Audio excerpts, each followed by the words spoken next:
اب ہم جاتے ہیں گزرتے ہیں تو محل بنا دیکھا بہت عالیشان،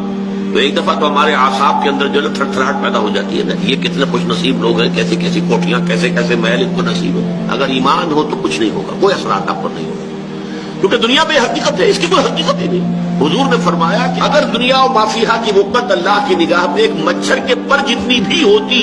اللہ کی نگاہ میں اس دنیا و ما فیہا جو کچھ اس میں ہے، یہ دولت کے انبار اور سیم و زر کے ڈھیر اور یہ محل اور یہ اسکائی اسکریپرز اور یہ سب کچھ، ان سب کے سمیت ان کی اگر اللہ کی نگاہ میں وقت ایک مچھر کے پر کے برابر بھی ہوتی تو کسی کافر کو یہاں سے ایک گھونٹ پانی بھی نہ دیتا۔ اللہ نے تو اس کو عام کیا ہوا، کافروں کے لیے کھاؤ پیو عیش کرو، بلکہ فرمایا گیا سورہ زخرف میں کہ یہ اگر اندیشہ نہ ہوتا کہ ساری دنیا کافر ہو جائے گی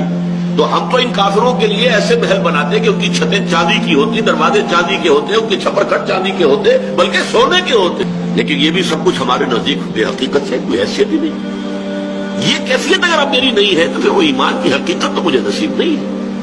معلوم ہوا کہ میرے فکر و نظر کے اوپر غلبہ تو یہی ہے کہ اصل اہمیت اس دنیا کی ہے، مال و دولت کی ہے، یہاں کے محلات کی ہے، یہاں کی آسائشوں کی ہے، یہاں کے عیش کی ہے۔ اگر یہ ہے حیثیت تو پھر ایمان بالآخرت کہاں ہے؟